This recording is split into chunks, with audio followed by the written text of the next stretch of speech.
It's time to experience New Mexico. You can marvel at New Mexico's breathtaking landscapes from ski areas to white sands and natural hot springs. You can check out one of their funky small towns like Pie Town. Ooh, delicious. Or stop in Albuquerque as you road trip down Route 66. Enjoy starry nights, delicious cuisine, unique architecture. Learn more and plan your next trip at newmexico.org/footballers.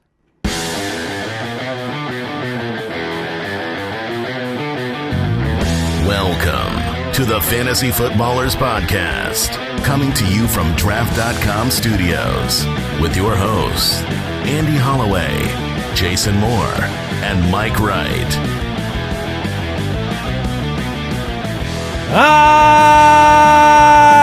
Welcome in to the show. So much to talk about. What a time to be alive. What a time to be alive. I'm looking at you, Mike, and I'm just laughing. Which part? There's a lot of funny things happening right now. Well, you got a Baker Mania shirt on, which is great. Yes. I mean, I love it. It's wonderful. Injected. It reminds to the me, blood. this is, we're in October now, aren't we? Yeah, October 1st. What day is it? October? Yeah, it's October. Well, I'm looking at that shirt, and it just screams Halloween. I mean, yes, it's like a Monster Mash Baker Mania shirt. I'm very, very folly. But right you're now. also wearing a white hat. Yeah. And I walked in, and it's very rare. Jason's present as well, I think. Sort of, physically. In body. Yeah. Look, my hair has reached a point of no return where it's in that you can't possibly do anything with it phase. I need to get I need to get a trim. But you got a white hat, and you're wearing a white hat. Yeah. And then I did not shower this morning. See, I showered. That's said, fine. Well, here was the problem. I ran out of time. I was too busy preparing the show. Here was the problem. I'm in my closet. I'm trying to get ready for the show. But I'm like, oh, it's Baker Mania time. I'm juiced up. I'm ready. You're juiced up for the loss. And whatever. I don't care. I don't care about that. But the rest of my hats are Cardinal hats. Oh, mine too. That's why I can't wear a Cardinal hat and a Cleveland Browns shirt. That just is ridiculous. Well, the funny part is Jason walked in. He thought we were doing a gag. I wondered. I was like, oh, great. What does this represent of my horrific week? And because, Andy, you have a solid black hat on. Yes. And, Mike, I've never seen you in a hat in my life, and you have a solid white hat. I walked in and went, oh, no. So we were like black and white, good and evil, and I normally wear a Cardinal hat. And after that 0-4 start, I don't blame you. I couldn't wear a Cardinal hat, so I pivoted to this pure black Phoenix Suns hat. And now we've got, this is like devil on your shoulder, angel on your shoulder, Jason. You're in the middle. Yeah, And I think the devil's been talking to you. Yeah, that's fair. It was, look, I apologize for nothing. Oh, good for you. Good for you. Okay. I bodied Mitchell Trubisky, and of course,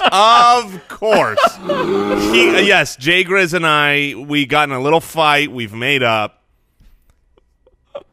Oh, my goodness. I mean, the number one quarterback on the week, 6 touchdowns. He could have thrown 22 yes, he could have. if they needed it, but they didn't because, so amazing. And here's my actual stance. First of all, you're welcome, Bears fans. Mitchell was listening, and he was like, watch this. That Jason guy's mean. Yeah, and so he went in and caught I'm never going to be a good quarterback, eh?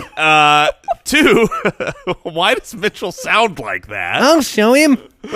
3, It's a prepubescent gangster. Look, nobody in the world, I don't care how big a Mitchell Trubisky fan you are, saw a 6-touchdown game coming this week. But I was on record every time I blasted him saying, this is a good week for him. I was the one getting grief when I'm like, I would be willing to start him this week. And you guys are like, true. Yeah. You got true. grief because the sandwich, if the middle of the sandwich was, I'd be willing to start him this week, both sides of the sandwich were never going to be a good quarterback for the history of the NFL. No, I deserve every ounce of grief I'm getting, 100%. It's just, yeah, it's nice that Mitch did it. And then it was I just want to complete the crap on Jason parade here because it's deserved. Yes, this is the opposite of my usual toot toot. Yeah. This is the different kind of toot. I quote tweeted, I think it was Schefter. Yes, a different kind of toot. I believe it was Schefter who announced unexpectedly that Chris Carson was not active. I quote tweet that with "Start your pennies, Rashad Penny." Poof, man. This was I feel rough like my day rankings, for Jason. I feel like my rankings were okay this week, but those two pieces of information, I'm in full depression. And right your your league of record team? Yeah. Oh man. Oh sweet mercy. Look, One Alex Collins Glumble. yes, had Alex Cost you the Collins not fumble on the goal line, I would have won. Instead, I am 0-4. And here's the You'll be deal. all right. Here's the deal, Footclan. Mike actually messaged me. I did. And he said, "Look, I'm not trying to be disrespectful because he knew I was in a dark place." He's like, "But if you are selling and you want to make trades, I want to talk Mike. to you." So that's the right thing. I mean, With you the go to white- the 0-4 teams and you With try the to white hat on and everything, you try Mike? to buy their pieces. At that time, it was only the white hat, though. But I was going for it. but I am a buyer, not a seller. Good for you. I am not selling this year. I am going to make the playoffs. I am going to take down the title. I've said this a while. If I am 0-5 next week, we'll see what happens, and I will be sweating blood, but I will probably still be. I mean, this show may go on forever because we have the weekly rewind, studs, duds, rising stars, and there is a lot to talk about this week. Including a huge announcement. Patrick Mahomes Yes. is just We'll get to there. yeah. I was going to say Patrick Mahomes tonight. Chiefs, Broncos. I need Patty touchdown Yes. to win me a couple leagues. Try to go 4-0 in dynasty. Brooks, I have no plans to lose to you this year. So, you were the thorn in my undefeated season, and I'm gonna overcome you this year. I was going to say, I don't think you were planning on it last year either. Oh, yes. All right. Quick question of the day. Who was the most surprising fantasy performance of the weekend? Who surprised you the most? For me, it was Tariq Cohen. Yeah, I mean, that's a good one. 13 for 53 on the ground, 7 for 121, and 1 through the air. And really, it was the impact on Jordan Howard in a game in which they absolutely disintegrated the Tampa Bay defense.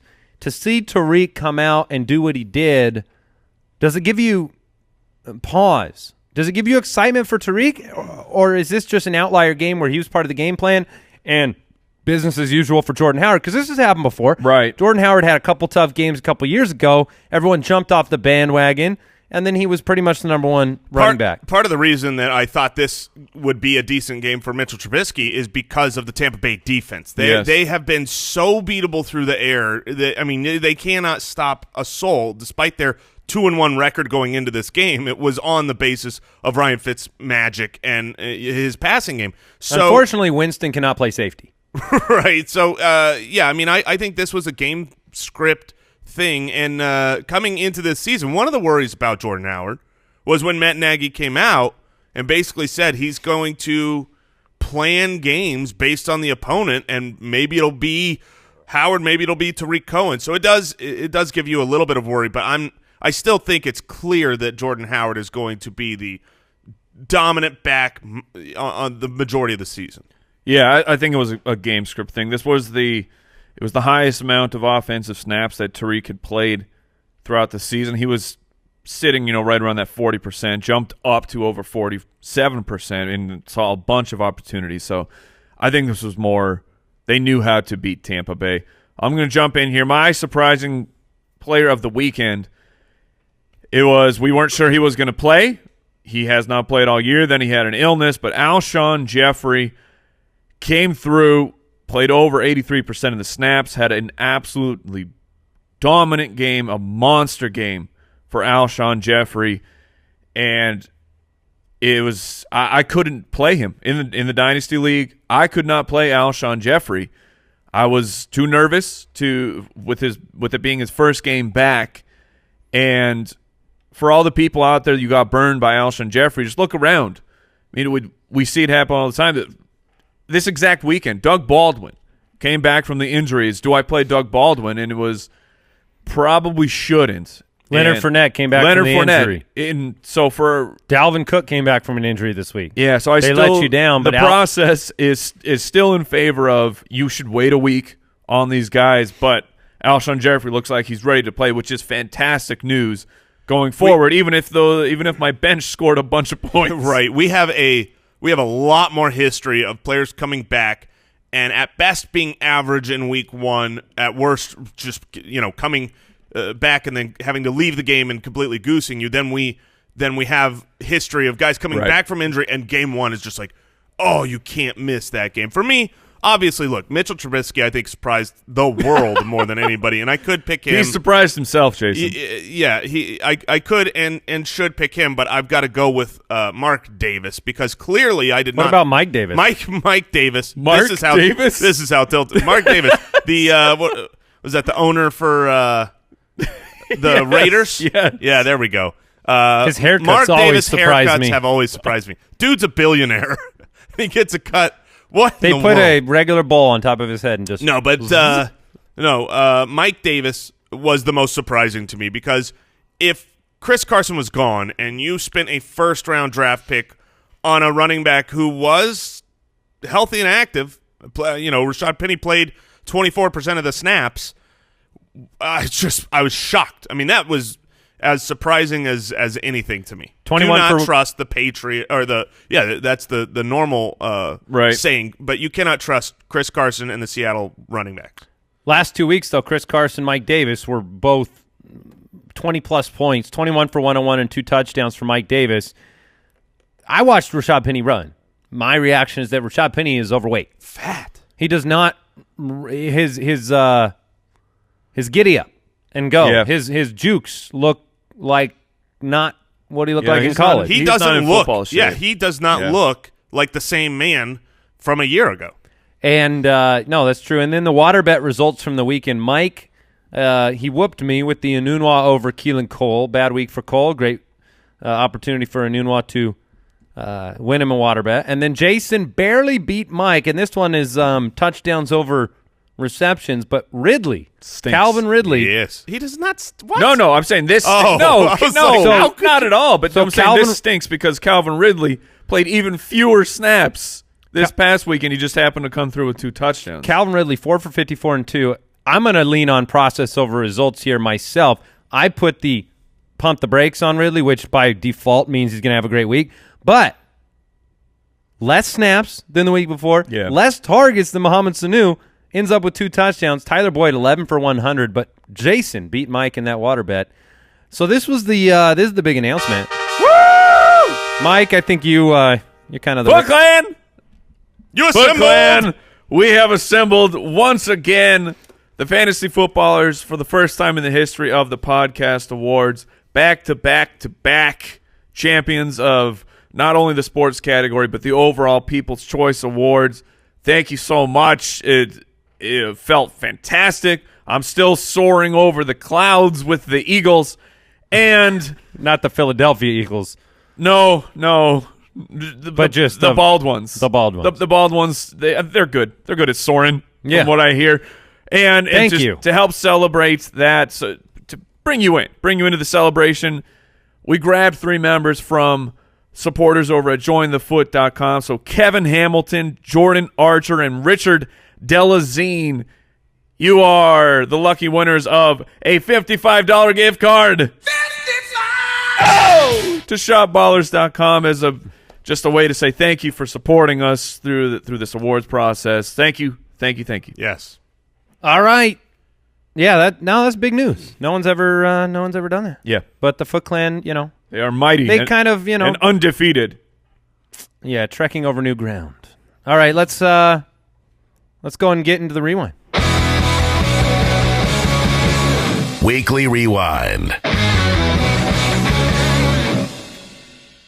It's a crazy week. I mean, there are a lot of fantasy implications. The waiver show is going to be jam-packed, too, because there are decisions to be made. But here, let's go through the injuries and the weekly rewind. T.Y. Hilton exited week 4 with a hamstring injury, and head coach Frank Reich has said he's not going to play on Thursday, most likely, against the Patriots. And so you're going to be looking at other options, and they're probably going to be throwing the ball. So if Hilton's out, their leading fantasy producer was not Ryan Grant, was not Eric Ebron, was not Chester Rogers.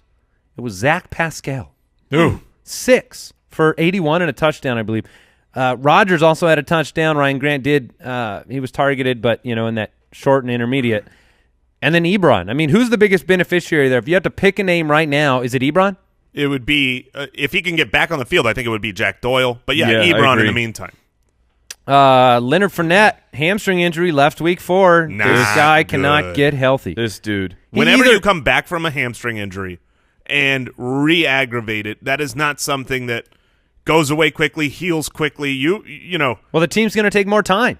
Yeah. Right? A lot more. If you came back too soon and you already had missed 2 weeks, it stands to the reason he's missing 3. I mean, he could miss a month. I wouldn't doubt that. Either at all. Leonard Fournette is injury prone or Leonard Fournette does not perceive when he should actually return to a game.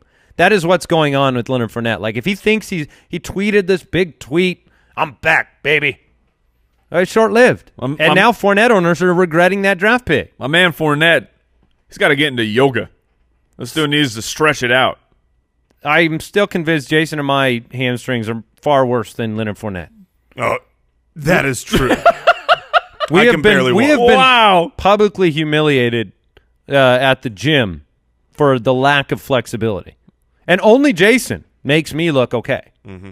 So thank you for that. You're welcome. Marquise Goodwin exited again, leg injury. Yeah. George Kittle had the monster game, and Kittle led the team in targets. He's going to continue to be a monster. And we did say this last week. We said the 2 players that have a chance to be fine, if not better, were Breida, who, by the way, had his highest snap count percentage of the season, still averaging 7.8 yards per touch, and George Kittle. And that proved to be true under C.J. Beathard. Dante Pettis suffered a knee injury on a punt return. Don't know the severity of it. They don't think it's going to be serious. Yeah, it did not look good in the moment. No, it looked like it was. Sorry, go ahead. The way that he was reacting seemed like a season ender. But Marquise Goodwin, what do you do with him in fantasy? Because you've lost Jimmy Garoppolo, the magical connection. Now he's injured again. Is he a drop this week? Yeah, there's a lot of players that I think you're going to want to pick up, that you're going to want to play. And will Goodwin have a few more good games? Probably, sure, yeah. Because he's got that elite top speed he can get over the top. You're not going to know when to start him. It's going to be hard-pressed to pick those right matchups and actually get the points he puts up. So I think there's a lot of players out there I'd rather have than Goodwin. Yeah, Goodwin might be let someone else deal with the problem. I tend to agree. Tyler Eifert, unfortunately, suffered a broken ankle in week 4. This was a difficult week for tight end injuries. Rob Gronkowski was forced from the game with an ankle injury. You had Will Disley, who, you know what? Oh, I've got to give him a final goodbye. Commemorative Sweet Moose edition. Is the Sweet Moose in here? I don't know, but Big Montana, Will Disley, you burn bright. We're pouring one out for you. Miss you. We'll see you next year, Will. However, get healthy. Yeah, that's unfortunate. I have been saying this for a little while, and I know you guys since the offseason. I know nobody wants to come on board with me because it's a very lonely car. But Ed Dixon's going to be lonely car. It's going to be It's not like a train yet. It's not like an empty bandwagon. It's a one-seater. It's a vehicle. It's a motorcycle, it's but it's a smart car. Yeah, that's what I was going to go with. Yeah, sure, that's fine. And I still disagree with you. I still think Nick Vannett is the biggest beneficiary here. Ed Dixon is going to be a thing when he gets back. Is there a way to water bet that Ed Dixon isn't a thing? Is there a way I can do that? By the way, the other injury, O.J. Howard. He left with a knee injury in the second quarter. He's getting an MRI. They don't think it's serious, but they don't know. And this is like you lose 4 tight ends this week. The landscape is thin as can be. You have all these platoons. You can't pick a Ravens tight end. You can't, when Doyle's back, you probably can't pick Colts tight end. Cameron Brate is going to be a thing. Can I bet Cameron Brate being a thing over Ed Dixon being a thing? No, because I agree that. Yes. I mean, if OJ Howard is gone, if OJ Howard is gone, Cameron Brate is a great. He just becomes one of the top pickups. Must pick up, especially with Winston throwing the ball. Exactly. Hey, Will Fuller got hurt again. Hamstring injury. Bill O'Brien thinks he could have played in the second half, but Will Fuller has been prone to injury. So we need to see if he probably, he scored in this game, didn't he? Yes, I believe so. And he did it early, so at least he got you some points. But monitor that. Geronimo Allison got concussed week to week. If Cobb and Allison are out, you're going to have to pay attention to Jimmy Graham's target is going to go up, and then Marquez Valdez-Scantling. Yes. Certainly, but I'll throw Ty Montgomery into the mix as well. You saw his utilization early in that game as a receiver. I think Ty Montgomery becomes very important. All right, a few more notes here. Earl Thomas, broken leg. Man. Now, this was a clean break. No additional damage. He should be available for free agency. However, this sucks. He was carted off the field. Everybody knew that he had broken his leg, and this is why he held out. Yeah, I've never in my life seen a player going off to the sideline give a finger to their sideline that was not the thumb. And that just shows this is why. And I saw Le'Veon Bell commenting on Earl Thomas's injury with on social media, just saying, "I'll keep playing the quote bad guy." Yeah, this of you. Definitely helped fuel Le'Veon Bell and his stance of I'm not going to play without a contract. Yeah. The and the Seahawks can't trade him now. They can't get compensation. So there was this big story they're holding out for a second-round pick. Well, that didn't help them either. So Mark Walton, concussion potentially. Mark Waltenberg? Hey, Gio. How's it going? Hey, Joe. Can you fill in for me while I'm gone? Say hi to your mother for me. Joe Mixon should be back next week. You should be excited about that. This team's playing well. I'd be far more excited if Mark Waltenberg could actually get some play. Time to say goodbye to Ryan Fitzpatrick, replaced by Jameis Winston in the second half. Winston actually had a great completion percentage, did throw 2 picks, but those are still completions, right? Just they were not dropped. Look, this what Jameis is. 2 picks for Jameis is still. Ryan Fitzpatrick is prone to them as well, and he was trying to do whatever he could in that game. If you listen to Cutter said probably. They asked him. They said, "Has he done enough to keep the job?" He said, "Probably." We'll talk about it this week. And then Chris Carson didn't play. Cobb, Corey Clement, surprise inactive. Darren Sproles didn't play. Marlon Mack didn't play. Remember, Robert Turbin is back this week. Yeah. So anybody getting excited about Hines needs to temper it just a little bit. Not that he's not interesting, but I'm not interested myself. It's too busy of a backfield. I'm becoming more and more interested.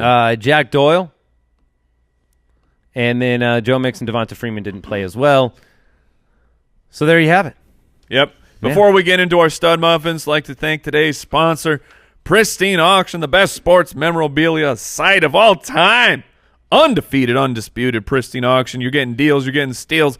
They're putting up hundreds of new things every single day. What's on the wall today, fellas? Oh, super stud muffin, DeAndre Hopkins. He came through for your fantasy football team, and he came through for our office, our studio. He's making things look fantastic with his authentic signature signed Hopkins jersey up on the wall. And check out these deals that people are getting on Pristine Auction. A Michael Thomas signed Saints jersey, $98. An Adam Thielen signed Vikings jersey, also just $98. Oh, and someone got in on Mark Ingram. While they bought low while Mark Ingram was on suspension. They got a jersey signed by Mark Ingram for just $40. Wow. To see all these things and more, I'm telling you, hundreds of new things every single day. Pristine Auction, Pristine auction.com. Make a completely free account, and when you do it, let them know that the Fantasy Footballers sent you. Yeah, and hey, Foot Clan, you've all heard us talk about movement watches. We're big fans of the look, the style. You know that company started by those 2 college dropouts that wanted to change watches, have fashion-forward, awesome watches for affordable prices, and they have grown like crazy. Almost 2 million watches sold in over 160 countries.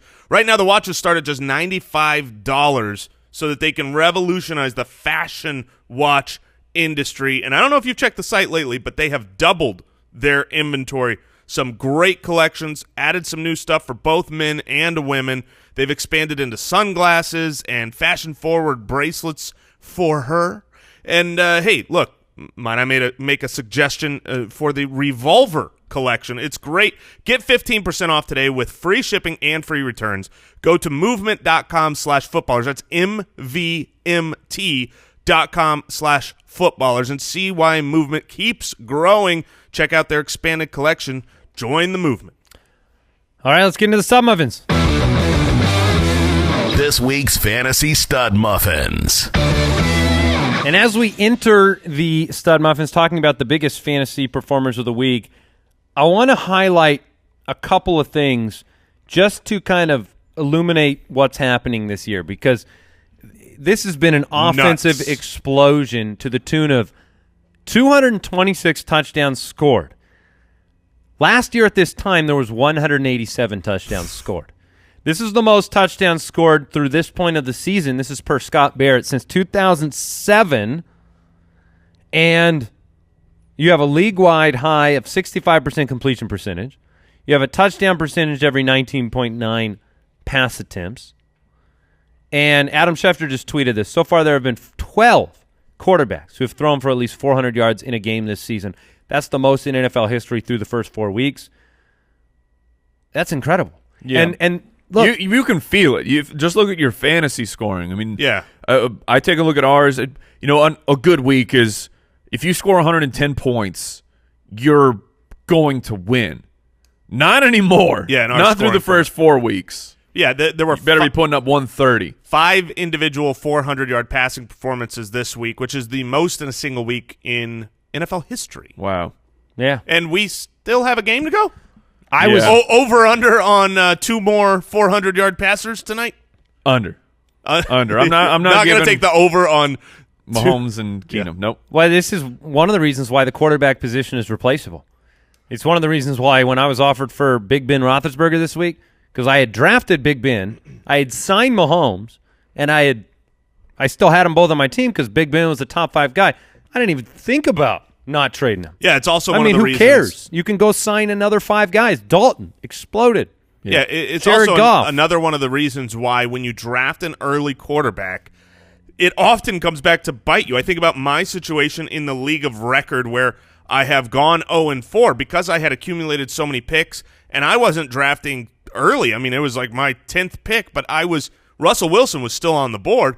I take him, and so you play Russell, right? You play Russell every week, except he's crapped all over me. If I had picked up Andy Dalton and played him this week, I win. If I'm streaming the matchups and playing off the waivers, it's just such a winning strategy, and it feels weird to be on this side of it where I'm playing Russell week in, week out. I don't usually have one of those top quarterback options, and it stinks. It takes away some You're locked flexibility. in. Yeah. Let me ask you this. Genuine question. And maybe there's 2 of them. I was going to ask if Patrick Mahomes is the only locked-in guaranteed start every week no matter what. Right now, Aaron Rodgers, he went into the week ranked 11th. He only scored 17 fantasy points in our league scoring. I think 1 touchdown. Like, who's the auto start at the position? I guess Rodgers is the auto start. Yeah. I guess Mahomes. I would say. And then Cam Newton. Yeah, that was the name I was going to throw out there, Cam Newton. But otherwise, it's just interesting. Maybe Kirk Cousins, too. I would don't say know. Cousins is approaching that. So Trubisky, 354-6. Jared Goff, Nobody beats 465-5. Literally, nobody beats Mitch this week. Andrew Luck, 464-4. Kirk Cousins with the big week. Derek Carr, 437-4. Wow. On 58 pass attempts. Oh, that explains it. Well, Luck had 62 attempts. Derek Carr had 58 attempts. I believe at one point while we were watching the Colts game go on forever, Andy genuinely asked, he's like, does Andrew Luck have 1,000 yards right now? It's just like every time you watch another big chunk play, here's another 20 yards. Well, and they kept him in for the Hail Mary just to show you that he could throw it. Wasn't that impressive? Pro quarterback can throw a Hail Mary. It got there. Yeah. Sort of. Matt Ryan. Matt Ryan, the machine Matt Ryan, looks like he may be set up for a great Matt season. Ryan, did we say him? No, but he's an every week start. He is an yes. every week start right now, especially with his upcoming schedule. Oh, my goodness. And Pittsburgh, Tampa, New York. How bad his defense is. Yeah, his defense stinks. I feel so bad Yes. for Falcons fans. You were set up. You not only were you set up, you look great. Your team and your offense and Matt Ryan is playing at the same level, if not better, that got you to the Super Bowl. It looks like Calvin Ridley is legit, but your defense sucks so much that if you don't score 50, you're going to lose the game. But this is kind of a theme right now as well throughout the league. Right. Pittsburgh, Ryan Fitzpatrick, and whoever's playing quarterback for Tampa. Look, if Winston's the starter, how do you not start him? Right. Their defense is going to give up 60 points. I mean, this is a theme throughout the league right now. I mean, even Minnesota without Everson Griffin. And then Deshaun Watson, big week. Andy Dalton, start of the week, big week. Blake Bortles back on track with 388 and 2. And Phillip Rivers had a very nice week as well. These passing numbers are just insane. No, they really are. They really are. Running backs, Ezekiel Elliott being used in the passing game downfield, 4 for 88 and a touchdown through the air. And he has been all year. That's one thing you cannot lose sight of. He has been used in the passing game so much every single week the whole season. And that's including last week where he had a down-the-field receiving touchdown that was brought back. Well, he penalty. hasn't really produced. I was going to say that's not really true. No, it is. He has 1 17 yards receiving, 9 yards receiving, but and he's 11 getting yards opportunity. receiving. But I'm talking about targets and receptions. I realize that they haven't broken long. Again, the penalty of stepping out of bounds and then coming back in last week took away like a 40-yard reception. But in the game script, they are using him in the passing game, and so he could very well end up the number 2. James White, 8 for 44 and a touchdown on the ground, 8 for 68 and a touchdown through the air. Boy, it's nice to have a New England backfield that is broken up into just 2 people. Sony Michel, 25 for 112 and a touchdown. Congratulations, Georgia running backs. Yeah. Sony Michel, Nick Chubb. Nick Chubb, I heard this morning. There have been 1,200 players. I heard this on credit to Dan Patrick's show for pulling this stat out. There have been 1,200 players in the history of the NFL that have had 100 yards and 2 touchdowns in a game. 1,200 players. There is only one in the history of the NFL that have done it on 3 carries or less. 3 carries for Nick Chubb, 105 yards and 2 touchdowns, 0 targets, barely on the field, and yet broke the long plays. We talked about Mike Davis and Tariq Cohen, big weeks. Nyheim Hines. Yeah. Big. I think Nyheim Hines is massive fool's gold. That's my opinion. Because he scored 2 touchdowns, and Marlon Mack and Robert Turbin are both going to be involved in this backfield throughout the season. But nice game, 9 for 63 through the air, 69% of snaps. He is, and that was the key there. But they were on the comeback trail. He's Chris Thompson light, and super light. That's how I view him. Yeah, I think he's going to be one of those more matchup plays. This week, though, they're going to need him because of health and injury issues. We talked about whether we don't know if Jack Doyle is going to be there, and we know that T.Y. Hilton's not going to be there, and they're playing New England. So you have to imagine the Patriots are going to score, and you're only if Mack is out, though, right? If Mack and Turbin are active on game day this week, I think you still play Nyheim Hines. I don't think he's any kind of must start, but if you're in a PPR league, he probably has a high enough floor in the passing game. I think he's established himself as the passing back here when the other guys get back. Robert Turbin was never a passing specialist type of guy. Mike? Do I play Hines? Yeah. If Mack and Turbin are active? I completely agree with what Jason's saying. I think that his role as the passing downs guy is secure. Todd Gurley, 17 for 83, no touchdowns, 4 for 73, and 1 through the air. Gio Bernard. Shouldn't Gurley be in the pooped in his big boy pants section? You mean because he only scored 25? Yeah, he only had like 150 and one touchdown? Pathetic. Get out of here. Gio. Loser. Gio was 15 for 69, but 2 touchdowns on the ground. He's going to end up in that top 12 this week. And I think he'll go right back to being pretty irrelevant once Joe Mixon is back. Of course. And the number 1 running back in football. Continued to be the number 1 running back in football. Alvin Kamara. This week he did it on the ground. Super Kamara. Yes, he did. Super Kamara is on pace for 1,100 rushing yards and over 1,300 receiving yards. Oh, sorry, David Johnson. But week 4 is over. Mark Ingram is out of his suspension.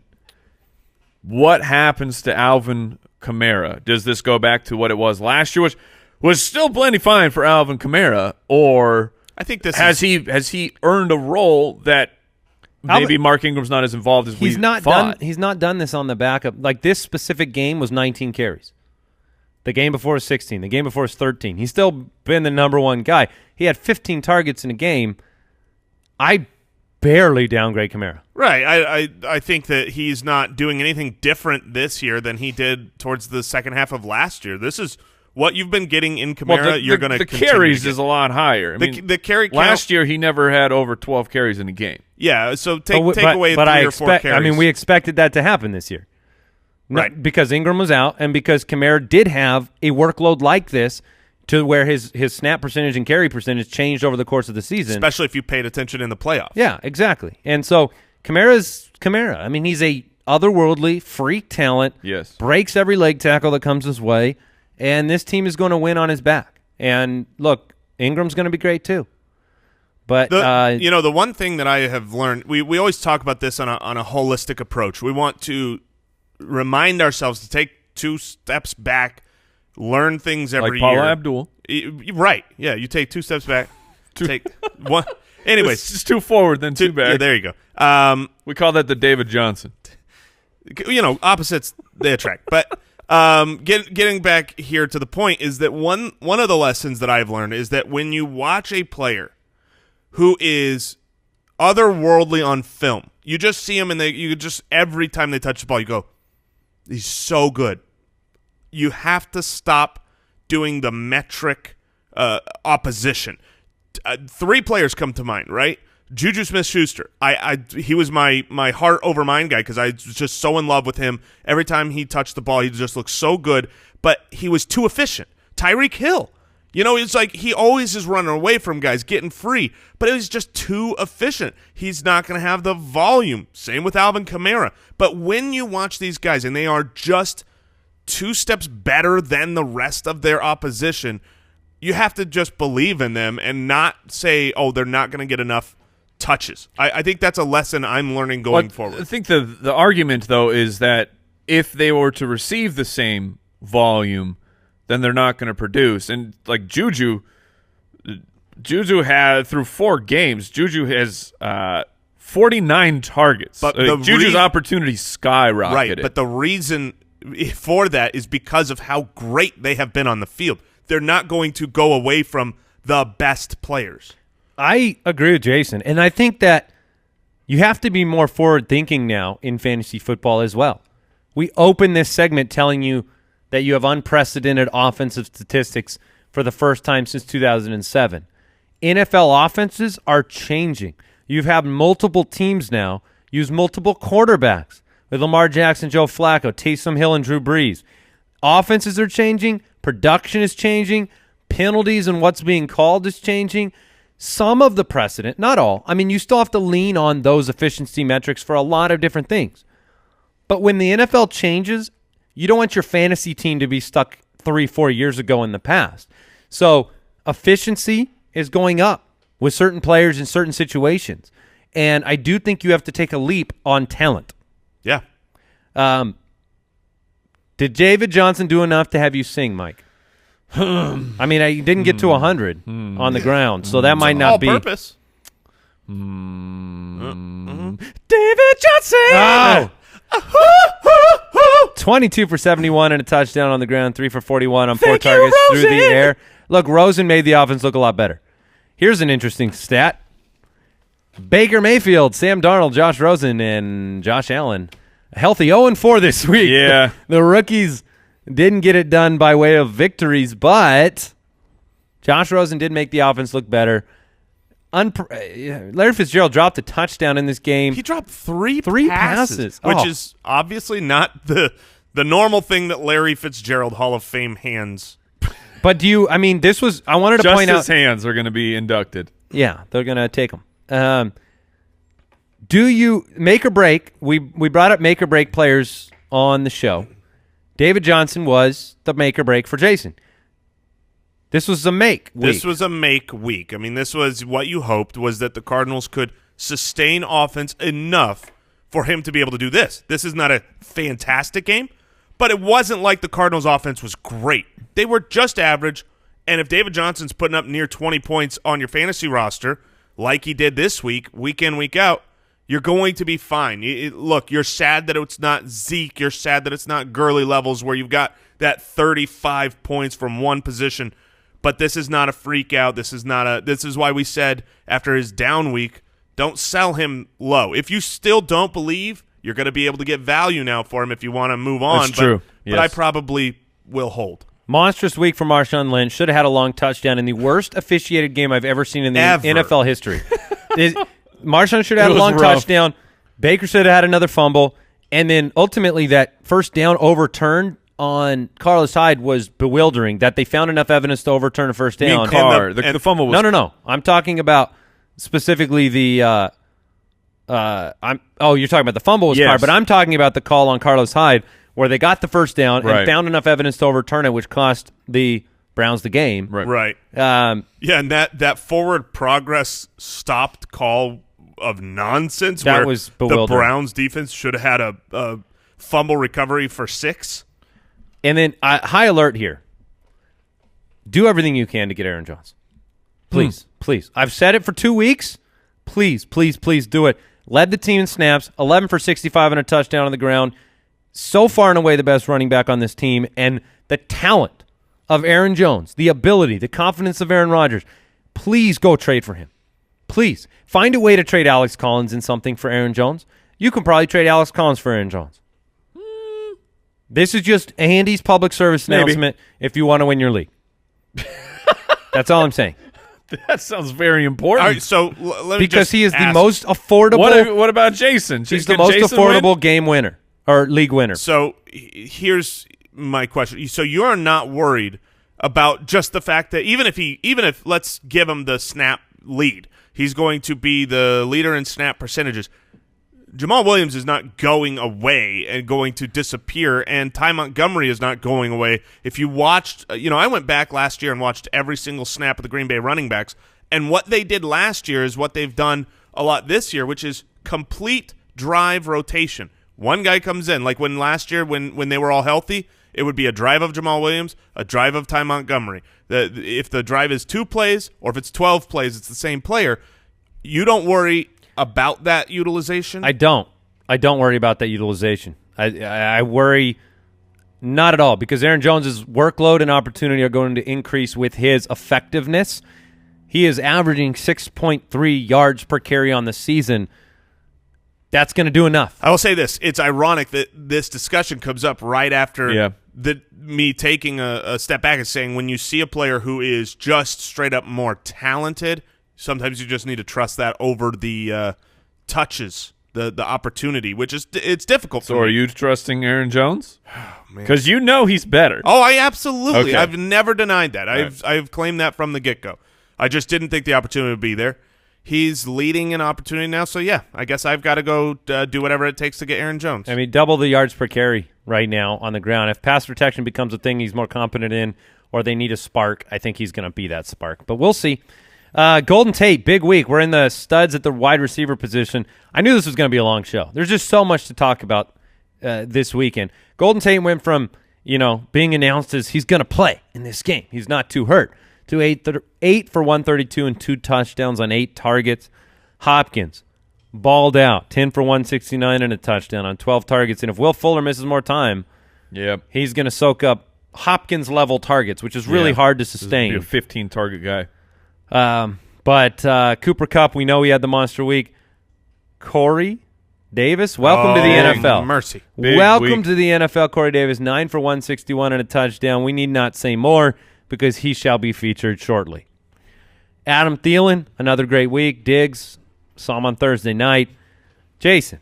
Yes. You had a dream about Amari Cooper. You also talked about the fact that when you bench Amari Cooper, he explodes. You told people to bench him. He exploded for 8 for 128 and a touchdown.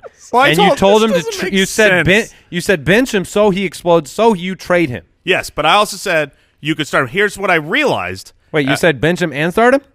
I don't remember, honestly. I'm not calling you out. I have no idea. Honestly, I said this is a week where everyone's going to want to bench him so you can start him. And I think that, look, if you can't start him in a matchup like this, then when can you? But I realized what you need to do with Cooper. You need to bench him. And moments before kickoff, trick him. You slide him back into the roster. And then he thinks he's benched. He's got no pressure. And then he goes out there and he performs. Or more realistically, trade him immediately. Trade him right now while he's got value and get something for him, because the living the Cooper life sucks. I mean, you lived it this week on your bench. Yes, I did. It came to, like I told you, my philosophy with Cooper in a different league. I'd rather have him blow up on my bench than crap in my lineup. Oh, wow. Yeah, that's a pretty good.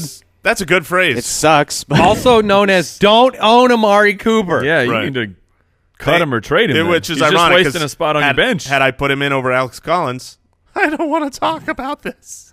Dante Moncrief. 5 for 109 and a touchdown. Moncrief. Not just 5 for 109 with a touchdown. The best touchdown celebration of the season, possibly all time. Moncrief. When Keelan Cole runs up to celebrate with Dante Moncrief and he says, I can't find my base. I can't find my base, Keelan. And then Keelan says, oh, don't worry about it, Dante. I found it. Unzipped the base case, pulled the base out, handed it to Moncrief. And then just, an incredibly sexy base whip. I mean, this man, get Moncrief more touchdowns. Can we get this out on Twitter, Brooks? Yeah, Can we get that little celebration? Mike, can you go ahead and gift that up for us? I'll work on it. Because I saw I'll talk to a I saw it, and it sometimes you need some motivation. Moncrief is Amari Cooper light, right? Because yep, he kind of stinks. He has such one long touchdown. Yeah, he has such a problem, catching football passes. Yes, exactly, and that's bad for a wide receiver. Moncrief versus the Kansas City Chiefs next week. Give me Cole. Give me Westbrook, 9 for 130. I didn't ask those. I said, would you play Moncrief? Oh, man. Against Kansas City, I think, yeah. No. I think the one thing Moncrief has always been able to do is score a touchdown and slap that base. Uh-huh. Yeah. And against Kansas City, it's a good D.D. Westbrook had 13 targets. Dante Moncrief had 5. If Dante Moncrief does not have one really long base slap. Wait. Oh, D.D. You are sad. D.D. had a monstrous week, and I think people want to know, Keelan Cole, only 2 catches. D.D. Westbrook, 9 catches. Why? Yeah? Part of the problem. Yes. With a nice receiving core. John Brown, 3 for 116 and a touchdown. Downtown John Brown.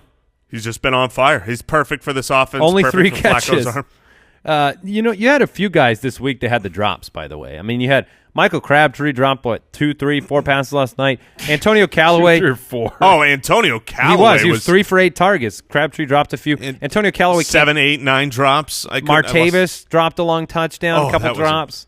J.J. Nelson dropped to that touchdown.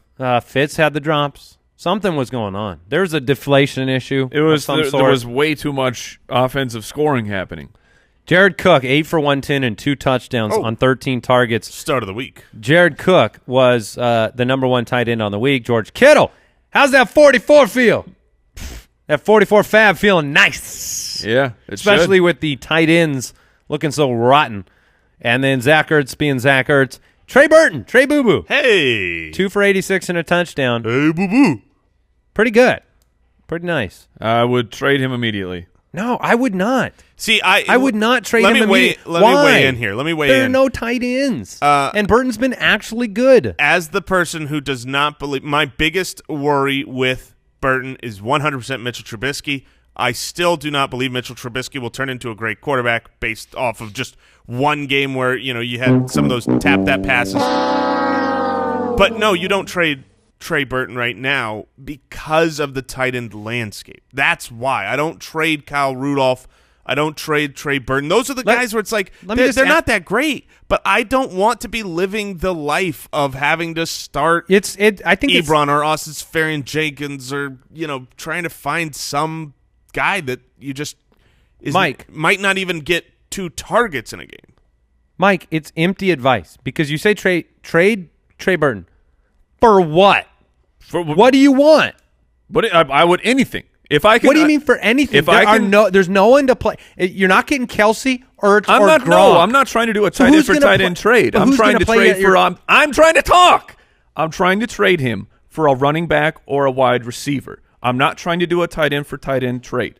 I want to trade Trey Burton, who he had 4 targets, 5 targets, 4 targets. Those aren't fantastic numbers. I want to trade Trey Burton right now and pick up Cameron Brate off of the waiver wire and roll forward with that. All right. Sounds good. Rising Stars of the Week. Why don't you get into your rising star since we just talked about him? Sorry, I was trying to take a drink. My rising star of the week, John Brown. John Brown has become an every single week starter. And I know we highlighted that he only had the 3 receptions this past week. But the targets are coming, and the targets are deep. The targets are wide. John Brown looks extremely healthy. I'm ecstatic for John Brown. I am ecstatic for the NFL that John Brown is healthy and having big weeks. Joe Flacco was rejuvenated. Joe Flacco's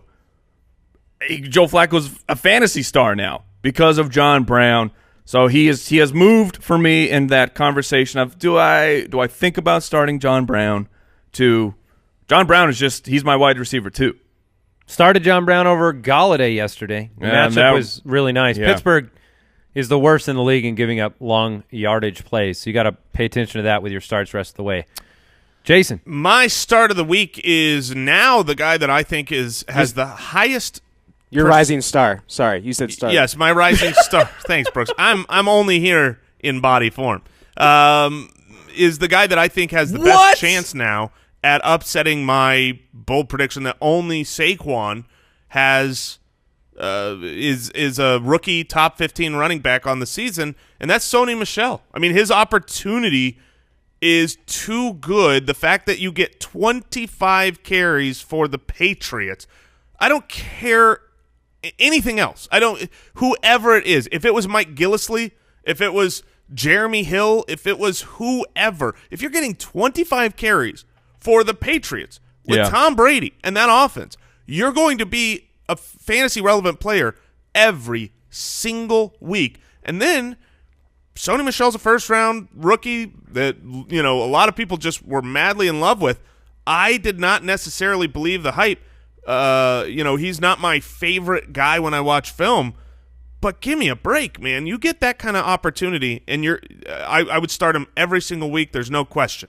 And Rex Burkhead is on IR, so it's not like what you thought was going to happen. Where maybe in the games where Rex Burkhead is inactive, he'll have a good game, but then Burkhead's back. Who's the goal line? Look, James White had a great game. I'm not worried about the split there. There's only 2 backs, and so Sony Michel is definitely my rising star. I think you're going to get some duds from Michel this year when they're losing because he didn't catch a pass. This was a perfect game script against Miami, and I think if they are down in a game, because they shut them out, if they're down in a game, I think you will have a dud or 2 from Michel, but you should be able to rely on him in most ordinary circumstances. If they're down 3 scores, I think you might see 0 Michel on the field for drives at a time. Yeah, but what about the beginning of the end, Jason? TBD. Corey Davis is my rising star. Oh, Corey Davis had 15 targets. Corey Davis had a monster week. It was a make or break week. Yeah. Oh, I mean, he looks like the physical freak he is. He was a first-round guy, and I took a lot of heat, over the last couple weeks in the Gabbert days. That's what I call them. The Gabbert days because, week 1 looked great for Corey Davis, and then he had a couple down weeks, but 9 for 161 and a touchdown against the Philadelphia Eagles. You can start Corey Davis every week as long as Marcus Mariota is healthy. This is a perfect situation. We talked about it last week. Rashard Matthews, gone. Delaney Walker, gone. If Corey Davis couldn't break out under that situation, the red siren alarms are going off. But he had himself a monster day, and yeah, I agree with you, Andy. His situation, you have to start him going forward. Big week, finally scored. That's his first touchdown in the NFL, if you don't count the playoffs. So his first regular season. That's what I mean. Corey Davis, everything has been there: draft pedigree, talent, athletic measurables. Finally made a play. Finally, and it's one of those things that it's the momentum for Corey Davis of this being an actual breakout game. Of maybe he's over that mental hurdle of week to week production for Corey Davis, and they win. Yeah, I mean, they win the game with him. Right. My rising He's star. He's a go-to receiver. We always do a player, but my rising star is actually the Tennessee Titans. I mean, I was saying this last week. I think they might just be a good team. Last week I was like, I've never seen a team that I feel like is bad just win so many games. Their defense is just using witchcraft, I believe is what I said, because they're stopping good teams. But I think I'm turning the corner to where I think they're just good. Well, the Bills weren't good. No. And that was last year. There were two teams that made the playoffs with negative point differentials. It was the Bills and the Titans. So I think it was fair to be hesitant about them. But they're making some late game calls. I mean, going for the touchdown in and of itself. I mean, John Fox was rolling over in his. Oh, wait, he's alive. But in football terms, he's dead. Sure. In play calling terms. So it was one of those things where they took the shot at it. And Mariota looked good. Mariota hit Davis deep, showing that he can make the throw with his arm, and he's back, and they're okay. An arm throw? Well, I remember he's got the elbow injury, and so they said he couldn't make every throw on the field, so he made the throw. Let's move it into the pooped in their big boy pants segment. We don't have to spend a ton of time here. Pooped in his big boy pants. Well, Drew Brees, hey, what's up with that? 18 for 32. That was weird. Didn't throw a touchdown. Weird game. Michael Thomas got pretty well shut out by Janoris Jenkins. Yeah, thanks, guys. Hey, shout out to the Duds, also known as my League of Record team here. Let's hear your League of Record team. Well, yes. You want to hear my League of Record team? Oh, okie dokie. Here it goes. Russell Wilson, he was a dud. Dalvin Cook, Dud. Keenan Allen, he worked it out to where he was just Dud. Yeah. How about Michael Thomas this week? 4 for 47. Okay. O.J. Howard. Goose. Been on. Oh, that knee. That knee was not good. Alex Collins. Glumble on the goal line. That's not good. Devonta Freeman. Irrelevant. Injured. All right. Wait, you didn't start Freeman? No, of course. Of He's course throwing I didn't. him I'm in just- as like Look, I had David Johnson. extras, bonus. My best player. You want to know who my best player is? It turns out Justin Tucker? Justin freaking Tucker. He's so good. I wish I was. I made you an good offer as for anything. Justin Tucker. As I good deny at it. anything as Justin Tucker is good at kicking. Well, he can also sing opera in 7 languages. I heard that last night. You go away, Justin Tucker. You're making the rest of us feel bad. Tannehill did not perform in New England at all. 11 for 20 for 100 yards. Just even 100. And we talked about Russell Wilson. I mean, is he an every week start with, Doug Baldwin backish? I don't know, man. He's going to the Los Angeles Rams next week, which you could argue he's going to have to pass. He's going to have to run, but it's also a great defense. I mean, what do you do this coming week? Well, he's at home, isn't he? Yes. So that makes a huge difference to me. I would probably play him. I feel like I want to pick somebody up.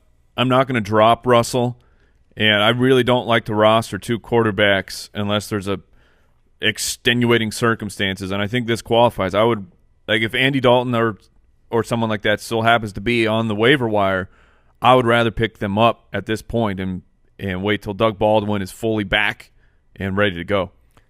All right, running back duds. Kenyan. Drake. Uh-oh. 4 touches. Yeah, you had asked me how many touches Kenyan Drake had at a certain point late in the game. I think you asked us to guess. It was me asking you guys. Okay. Yeah, and I guessed 5, and I was too high. So you realize that the past 2 games combined, here's Kenyan Drake's rushing log. 8 attempts for 6 yards. Man. What is happening? Not good. He was my make or break player this week. He broke into 1,000 itty bitty pieces. If you don't get carries or receptions, you don't get fantasy points. It's a nightmare. Yeah. It's a nightmare. What do you do? You don't start him. You just hold him? I guess. You definitely don't start him. Wait, so what was his? I believe what he was the that third line you just said? What's his yards per carry on that? 0.75. Man, he's making Ronald That's Jones a 0. look good. Oh, Ronald Jones led the team Before the rushing. week With 2.9 yards per carry. Before the week began, he was the 34th ranked fantasy running back. He scored 2 fantasy points. He is currently unstartable completely. And Frank Gore scored in this game. Frank Gore looked okay. He is infinite. He is all. But Kenyan Drake is one of the biggest busts of the season. Yes. Jordan Howard, 11 for 25, big bust week. People wanted to know what's up. We talked about it earlier. Fournette with the injury. A perfect trade for target to me. Hey, Isaiah Crowell showed up, but not really. He should have stayed home. 4 for 0, 1 for 3 through the air. 0. Yeah. Dalvin Cook, this is bad. Dalvin Cook came out and said he is less than 100% dealing with the hamstring injury. Suddenly him saying that as opposed to coming out of the game and saying he feels well, that's the problem. There was huge hope, right? Like, as a Dalvin Cook owner, he comes out, he gets 10 carries in the first half. Unfortunately, doesn't do that much with it. He looked great. He was breaking off 6, 7, 8-yard runs, but then every other run was -5 yards because the defense was behind the line of scrimmage. The second half, he doesn't touch the ball again, and you go, okay, it's okay, because they said coming to this game he's going to be on a pitch count. So maybe it was they're giving him 10 carries, he got 10, and then they're not going to have him touch the ball anymore. And what I, as a Dalvin Cook owner, was thinking is I need to hear if there was any worry about the injury after this game. Because if there was any worry about the injury, then the reason he didn't go out was not a pre-game plan pitch count. It was re-aggravation, and they just don't want to say it. Because they kept saying in that game, no, Dalvin Cook is healthy. This is not because he's injured is the reason why he's not getting on the field. And hogwash. I got a fun keep trade cut for you. Kenyan Drake, Derrick Henry, LaShawn McCoy. Go. Keep LaShawn keep McCoy. Shady. Trade Derrick Henry. Trade Henry. Wow. Cut Drake. Cut Drake. Oh. Derrick Henry, 8 for 24. Looked terrible to the eyeballs. I believe Deion Lewis had 0 yards rushing in this game, but he had 9 receptions for 66 yards and made himself relevant. So, Derrick Henry, cut him. Yeah. Yeah, Deion Lewis. One of the UDK busts. Yes, Derrick he was. Henry? I'm not going to. Yeah, you don't cut Derrick Henry, I don't think. I mean, this was the Philadelphia defense. Okay. He was the 44th ranked running back before the week. No. He has been single digits every single week. 4 points, 7 points, 7 points, 4 points. Put it this way. I mean, if Derrick Henry were on the waivers, this is kind of the way that I look at cuts. Is I say if Derrick Henry was on the waivers and someone was saying, should I pick him up? My answer to that person would be, of course, yes. Pick up a starting running back in the NFL, even if he's been playing poorly. And that doesn't mean you need to start him, but there's value there. Yeah, so but would you rather have Nyheim Hines? I was just going to ask you that. Or Ty Montgomery or Alfred Morris or Montgomery maybe, but I was going to ask you specifically, Andy, because your opposition to Hines. Would you rather have Nyheim Hines, who is only really getting work in the passing game, or Derrick Henry, who he had two straight weeks of 18 carries. So he's still involved. He's just not doing anything. Yeah, I was going to say, if 18 carries equals nothing, I would rather yards. take Nyheim Hines because if you guys are right, and he carves out a special role in the offense, he's had weeks where, I believe Nyheim Hines has outscored Derrick Henry every single week. So that sounds about right. So if that's the case, why wouldn't you take a guy that you're not sure what the role is going to be carved out into, I don't think I would agree with Jason that you don't cut Derrick Henry in every circumstance. You don't cut him vindictively. But it's the same with Drake. It's the same with any of these guys where if you got a better option to sign, you can't play scared of cutting Derrick Henry. He's a time bomb. Yeah. Phew, man. Henry. Unbelievable. Can you cut? You cut Chris Hogan, right? Yes. 1 catch. Yeah, at this point, Yeah, you probably do cut Chris Hogan if you want to wait one more week, see what happens when Julian Edelman is back, and see if Chris Hogan can get back to being sneaky and finding space in the end zone. I'm okay with one more week of holding Chris Hogan, but that would be the last straw. The last straw for me. I think we're going to do a last straw segment on Wednesday. That's not, so it's not bad. There's a bunch of players that are here's a preview. Chris Hogan. Yeah. Nelson Aguilar, 5 for 22 on 12 targets. Another droposaurus. I mean, this guy was dropping pass. He had 2 drops per play. Wow. That's impressive. Yeah. The bobble and then the hit down. The smackdown. Chris Godwin, just 2 for 22 in the bye week next week. I think you can cut. Are we done with Chris Godwin? I think you can cut Chris Godwin right now because you can't hold him through the bye if you need other options. And Jameis Winston is back. And Deshaun Jackson led the team, and then you're still gonna take Evans over all of them, and then it's a matter of deciding between Godwin and Djax. Godwin with 49% of the snaps on 31 of 63 snaps. And he's playing fewer snaps than Adam Humphries this past week. So, I mean, what do you think? I think wow, that changed fast. Yeah, and that happens. Chris Godwin, but yeah, I would probably cut him. Yeah, I would definitely. Mike Williams slammed back to earth too. 1 for 15 on 3 targets. People played him. Yeah. People were bummed out of their mind. It was a San Francisco matchup. You felt like you could play him, and it didn't happen for him. Tyrell, the other Williams had well, it wasn't Keenan. Keenan ended up. He's okay. He ended up okay. 10 targets, 7 receptions for 63 yards. But he was very Mike's make or break, and he didn't either. Yeah, he didn't either. So how do you feel about Keenan? Like, give me your thoughts, because you made him your make or break. Sure. 7 for 63 that's fine if it's sandwiched by top performances, which I think are coming for Keenan. Yeah. So for me, he's a trade target, but I'm curious what you think. Yeah, I'm looking at the 10 opportunities though. You can't. I'm with you. I would trade for Keenan Allen. I would not try and trade him away. I would not sell him at a lower value. Jason, you have Keenan Allen. Yep. You could potentially improve your monster team. I mean, I know there's really there's very small spots in that team that could actually improve. Right. I mean, it's just so dominant. It's so good. So dominant. You're putting up huge points every single week. Dalvin Cook, Devonta Freeman, killing it. Would you, looking at your team, saying, okay, I can trade Keenan Allen and I can try and improve my running back position, would you do that, or would you say, no, I'm going to hold on to Keenan Allen?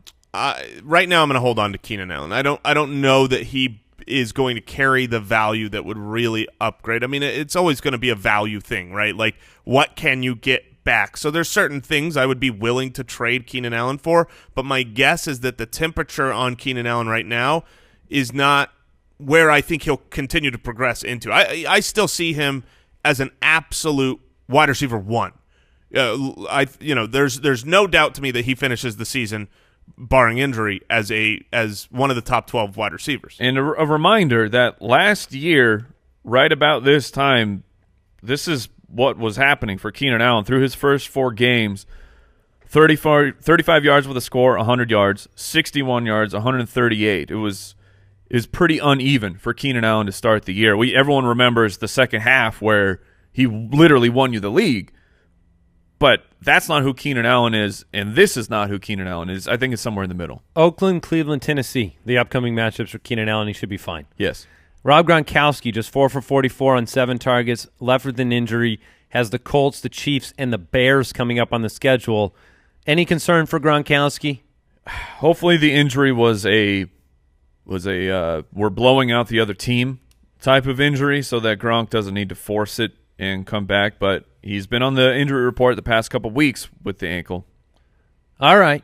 And then disappointing week from Ben Watson. We were hoping maybe he'd do something, but yeah, Drew Brees didn't do a lot. No, he did not. All right, that is it for today's episode. Jam-packed episode. We'll be back with waiver pickups tomorrow. Enjoy your Monday Night Football game. And check out draft.com/ballers if you're thinking about playing some daily. Nice hat, Mike. Nice hat, Andy. Thanks. Goodbye. Thank you for listening to another episode of the Fantasy Footballers Podcast. Join our fantasy football community on jointhefoot.com. and follow us on Twitter @TheFFBallers.